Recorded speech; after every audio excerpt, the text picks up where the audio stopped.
Hello friends, welcome back. మీరు చూస్తున్న creative workers channel. నేను మీ దీక్షిత్. సో ఇవాళ ఏంటంటే హీరో కరిజ్మా ఆర్కి బ్యాక్ వీల్ బ్రేక్ షూస్ ఎలా మార్చాలో చెప్తాను నేను. సో దీని పాతవైతే Hero brake shoes no issue, కాకపోతే బ్రేక్ షూస్ టైం అయిపోయింది.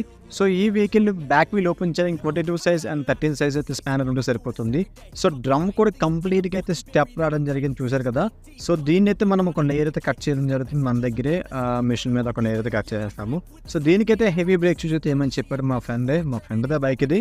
సో సర్వీస్కి అయితే మన దగ్గరికి వస్తుంది కాబట్టి షోన్ ఇష్యూ. సో దీనికైతే హెవీ బ్రేక్ షూస్ అయితే వేయడం జరుగుతుంది. ఈ ప్రైస్ అనగానే ఎంఆర్పి అనగానే 290 రూపీస్ అనమాట. బట్ హెవీ వస్తుంది, లైఫ్ ఎక్కువ వస్తుంది అన్నమాట. అంటే బ్రేక్ సెక్షన్ కూడా చాలా బాగుంటుంది. సో ఆఫ్టర్ ఒక లేయర్ కట్ చేసిన చూడండి, లేయర్ కట్ చేసిన మొత్తం అంతా డ్రమ్ కూడా నీట్గా ఉంటుంది. ఇప్పుడు ఏంటంటే బ్రేక్ వేసిన వెంటనే బ్రేక్ అనేది కరెక్ట్గా పడుతుంది. షోరూమ్ బండి బ్రేక్ ఎట్లా పడుతుందో యాజ్ ఇట్ ఈస్ అట్లానే పడుతుందండి.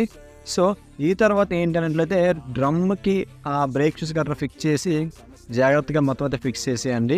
వీల్ అనేది లోపలికి ఫిక్స్ చేసి బ్రేక్ షూస్ ఫిక్స్ చేసేయండి. సో ఇది ఫ్రెండ్స్, హీరో కరిజ్మా ఆర్కి బ్యాక్ వీల్ బ్రేక్ షూస్ ఎలా మార్చుకోవాలి, ఏ బ్రేక్ షూస్ వేసుకోవాలని చెప్పేసి. మరింకే నీటి అప్డేట్స్ కోసం మన ఛానల్కి అసలు సబ్స్క్రైబ్ చేసుకుని పక్కన బెల్ ఐకాన్ ఆన్ చేసేయండి. నా వర్క్కి మీరు పే చేయాలనుకుంటే పే చేయవచ్చు. సో బ్రేక్ అనేది పర్ఫెక్ట్గా ఉంది ఇప్పుడు.